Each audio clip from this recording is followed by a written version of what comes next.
Assalamualaikum. Hello guys, how are you all doing today? I hope all of us here are doing great and we are ready to learn a new lesson, one of the lessons in 12th grade of high school in English peminatan. This is about conditional sentence. With me, Bu Ica in SMA Negeri 2 Lamongan. So what is actually we're going to learn here? When we learn about conditional sentence, there will be two main points. The first one is the conditional sentence itself, including three types of conditional sentence. And the second one is the fact or the meaning of the conditional sentence. Jadi apa aja sih yang harus kita pelajari ketika kita belajar tentang materi conditional sentence atau kalimat pengandaian? Ada dua hal utama di sini. Yang pertama adalah tentang conditional sentence itu sendiri, yang mana ada 3 jenisnya. Dan yang kedua adalah makna atau interpretasi atau fakta dari masing-masing jenis conditional sentence yang akan kita bahas pada video ini. And now if you look at the video, there is an example of conditional sentence here. If I had wings like a bird, I would fly fast. Jadi di sini kita diberikan sebuah kondisi untuk berandai-andai bahwa jika saya mempunyai sayap seperti seekor burung, maka saya akan bisa terbang dengan cepat. Itu adalah sebuah contoh kalimat pengandaian yang nantinya akan kita bahas jenis-jenisnya dan juga maknanya pada video yang selanjutnya. Okay, first of all, let's define what conditional sentence is. In bahasa Indonesia, conditional sentence means kalimat pengandaian. It normally have two parts. The first part is the condition in which the result depends, and the second part is the result itself. Jadi kalimat pengandaian itu terdiri dari dua bagian dan biasanya dipisahkan dengan koma. Bagian yang pertama itu adalah the condition, atau kita dibawa ke sebuah kondisi di mana kita bisa berandai-andai di situ. And the condition is normally preceded by if. Dan kondisinya itu atau pengandaiannya itu biasanya diawali dengan kata-kata if yang berarti jika. Baru kemudian diikuti oleh the result atau hasil dari pengandaian tersebut. Let's take for the example. If I had $1 million, I'd give most to you. The first part of the sentence is called condition. If I had $1 million, jadi di situ kita dibawa ke sebuah kondisi untuk berandai-andai jika aku memiliki uang jutaan dolar. And the second part of the sentence is called result. I'd give the most to you. Jadi kalimat yang kedua, aku akan memberikan sebagian besar untukmu, merupakan result dari pengandai-andaian kalimat jika aku mempunyai uang jutaan dolar. Jadi seperti itu ya anak-anak, gambaran dari contoh kalimat pengandaian di mana ada dua bagian. Bagian yang pertama itu adalah condition atau pengandaiannya, di mana biasanya diawali dengan menggunakan kata-kata if. Kita diajak untuk berandai-andai dengan menggunakan kata-kata jika. Baru kemudian diikuti oleh the resultnya. Nah, the result ini biasanya menggunakan model 1, model 2, dan juga model 3 alias will, would, ataupun would have yang nanti akan kita bahas pada tipe-tipe dan juga makna dari jenis-jenis conditional sentence itu sendiri. Okay, now let's go to the first type of conditional sentence. It is future possibility. There are two main points here. The first one is it is a future possibility because the fact is still going to happen in the future. Jadi kenapa namanya itu future possibility? Nama dari tipe pertama ini, future possibility ini diambil dari faktanya. Kenapa namanya future possibility? Karena faktanya atau kenyataannya itu masih belum terjadi. Jadi masih berupa kemungkinan. It provides a fact that contains the meaning of probability such as perhaps, maybe, possibly, probably, it is possible that, and etc. Jadi maknanya itu harus mengandung kata-kata yang mengandung makna mungkin. Contohnya yaitu tadi maybe, possibly, probably, and it is possible that. Let's go for the example. I will take the job if the salary suits me. Before you concern to the sentence, just pay attention to the formula. If you look at the formula, it uses the simple future and then followed by if simple present. Sebelum kalian perhatikan pada contoh conditional sentence-nya, perhatikan dulu pada rumusnya. Di situ di rumus yang tipe pertama ini ya, yang pertama kita pelajari di sini adalah rumusnya. Rumusnya adalah menggunakan simple future, di mana menggunakan model 1 atau will, kemudian diikuti oleh if yang diikuti oleh simple present. So, if you look at the sentence, it will be I will take the job if the salary suits me. Jadi, di situ dijelaskan bahwa aku akan mengambil pekerjaan itu jika gajinya cocok sama aku gitu kan. Nah, kalau kalian perhatikan di situ itu adalah conditional tipe yang pertama. Kenapa? Karena di situ menggunakan model will, kemudian diikuti oleh if simple present, di mana di situ menggunakan verb satu yaitu switch. Jadi di sini kita bisa menyimpulkan bahwa kalimat ini adalah jenis conditional sentence tipe yang pertama. Sehingga fakta dari kalimat ini adalah berupa kemungkinan. Sehingga the fact is that I probably take the job. Aku mungkin akan mengambil pekerjaan tersebut. So, the fact or the meaning of the conditional sentence type 2 must contain the words of probability, and in this case, it uses probably. So, what do you think of learning conditional sentence? I think it is quite easy, isn't it? Okay, now we go to the conditional sentence type 2. Okay, now let's go to the conditional sentence type 2. In this conditional sentence, there are 4 points that you have to notice. The first one is it is used to imagine events in certain conditions. Jadi ada beberapa poin yang harus kalian perhatikan di sini. Yang pertama adalah conditional sentence tipe ini itu digunakan untuk membayangkan sebuah peristiwa dalam keadaan tertentu. Jadi kalian akan dibawa kepada sebuah pengandaian, sebuah kondisi pengandaian tertentu. Dan poin yang kedua adalah it is unreal condition because it is used for unreal, impossible, or improbable situations. Jadi poin yang kedua adalah sesuai dengan namanya present unreality. Kalimat pengandaian ini adalah sebuah kalimat pengandaian yang unreal karena digunakan untuk sebuah situasi yang unreal atau tidak nyata atau impossible, tidak mungkin. Seperti itu. Jadi antara faktanya dan juga pengandaiannya itu tidak mungkin terjadi alias bertentangan. The third point is it provides an imaginary result for a given situation. Karena situasi yang atau kondisi yang diberikan itu sudah unreal, maka resultnya juga berupa imaginary, jadi hanya sebatas dalam angan-angan atau tidak mungkin terjadi. And the last point is that it describes situations in the present but it is not real. Jadi poin yang terakhir ini adalah membicarakan tentang fakta, di mana faktanya itu terjadi saat ini tapi tidak mungkin terjadi atau it's not real. Jadi kalau kalimat pengandaian tipe yang pertama itu faktanya adalah future possibility, kalimat pengandaian yang kedua ini faktanya adalah present unreality. Jadi terjadi saat ini tapi bertentangan atau tidak mungkin terjadi. Okay, to make you clearer, let's go to the example. If I were a bird, I would fly around the world. Di sini kita diberikan sebuah kondisi untuk berandai-andai. If I were a bird, jika aku menjadi seekor burung, and the result is, maka aku akan terbang keliling dunia. Jadi kita di situ diberikan sebuah pengandaian, diibaratkan bahwa kita ini adalah seekor burung. Faktanya apa? Apakah kita seekor burung? Kan enggak. Faktanya adalah I'm not a bird, so I won't fly around the world. Karena aku bukan seekor burung, maka aku nggak bisa terbang keliling dunia. That's the example of conditional sentence type 2. Sekarang yang harus kalian perhatikan adalah pada penggunaan rumus atau the formula. Kalian perhatikan di situ menggunakan past future, kemudian diikuti oleh if simple past, di mana past future itu menggunakan M2, model 2. Dalam hal ini menggunakan would, kemudian diikuti oleh if simple past, di mana simple past itu menggunakan verb 2 atau to be 2. Dan di sini to be yang dipakai itu hanya satu, yaitu to be were yang digunakan untuk semua subjek.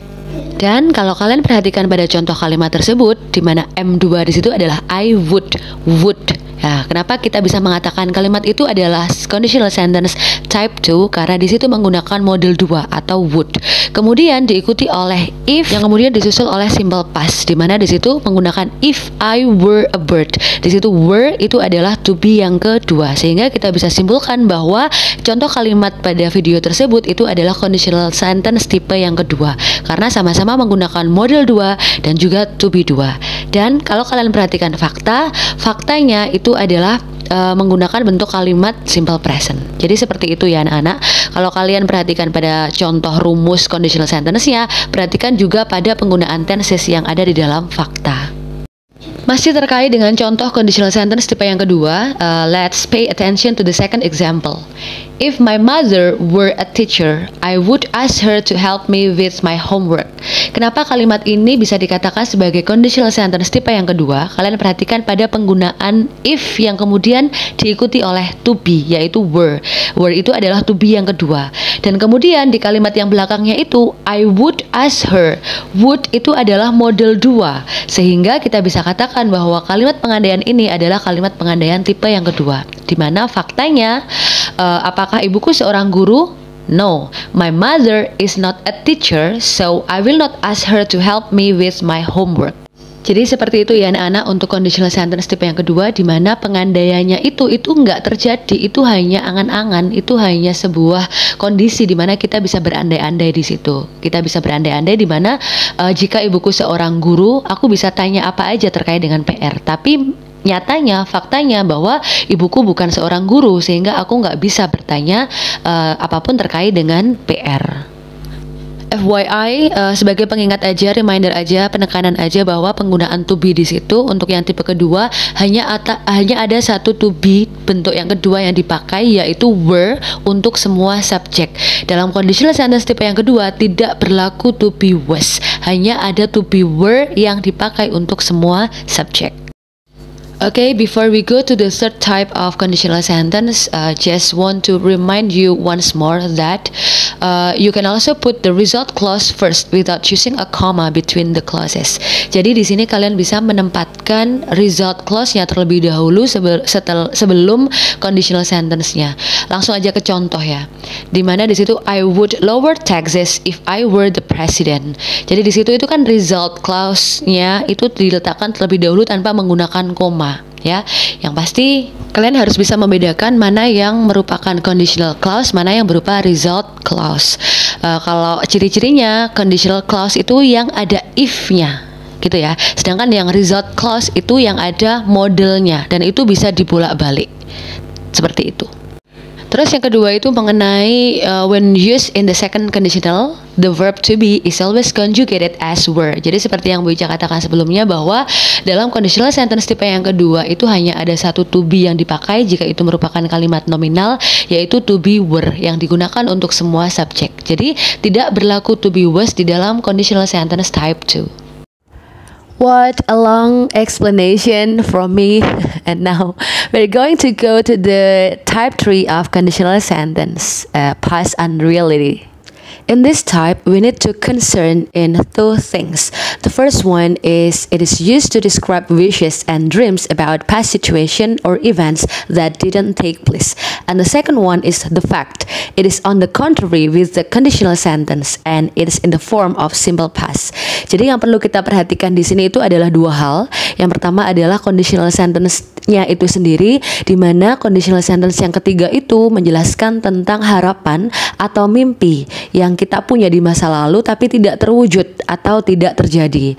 Dan yang kedua yang perlu kita perhatikan juga adalah pada faktanya atau pada kenyataannya, di mana fakta atau kenyataan dari conditional sentence type 3 ini itu bertentangan atau berlawanan dengan mimpi yang sudah dibuat pada conditional sentence type 3. Dan jangan lupa bentuk tenses yang digunakan dalam fakta conditional sentence tipe 3 itu adalah dalam bentuk simple past.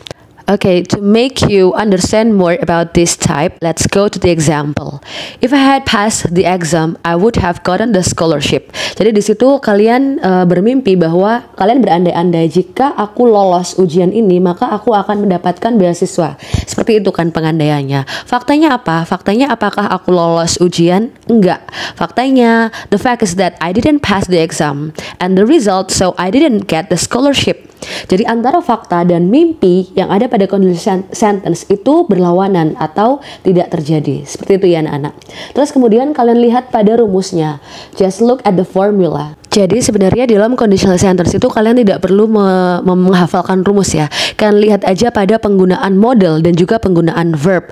Ketika dalam kalimat pengandaian itu menggunakan model 3 atau M3, in this case would have been or would have followed by verb 3, maka itu adalah jenis model yang ketiga. Kemudian diikuti oleh if past perfect, di mana past perfect itu menggunakan had, kemudian diikuti oleh verb 3.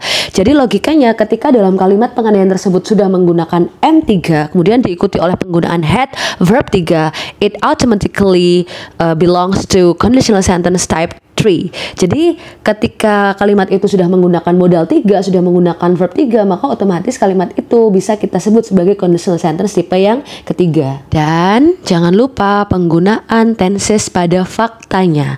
Kalau di dalam kalimat pengandaiannya menggunakan modal 3 atau verb 3 atau past perfect, tapi faktanya itu menggunakan simple past. Seperti itu ya anak-anak. Okay, in order to get better understanding about this type, let's go to the second example. If I had won the championship, I would have been very famous. Di situ ada pengandaian yang menyatakan bahwa jika aku memenangkan pertandingan ini, maka aku akan menjadi sangat terkenal. That's the wishes, that's the dream. What is the fact? The fact is that I didn't win the championship, so I wasn't very famous.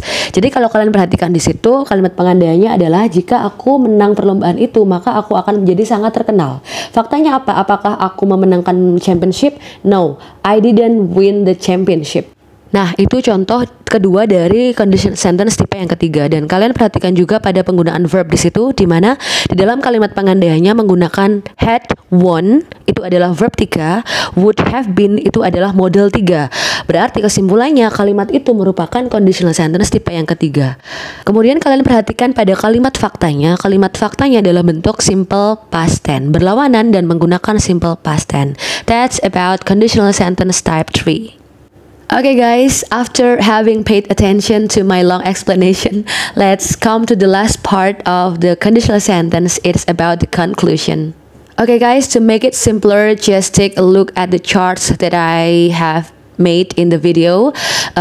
Take a look at the formula and take a look at the fact. Jadi kalian perhatikan pada rumusnya dan kalian perhatikan pada faktanya. Ada tipe 1, 2, dan 3. Untuk menentukan jenis tipe 1, 2, dan 3, kalian hanya perhatikan pada penggunaan rumus ya.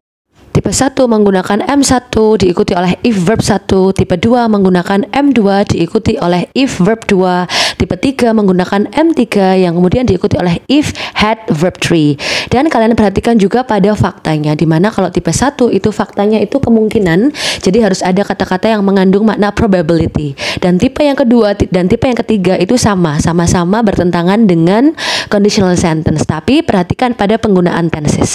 Kalau tipe 2 itu menggunakan simple present, dan untuk fakta di tipe 3 menggunakan simple past. Okay guys, that's all about conditional sentence, and hopefully this video can help you to understand this lesson and you can practice it in your daily life, in your English daily communication with your friends. Bye bye, see you on the next video. Assalamualaikum warahmatullahi wabarakatuh.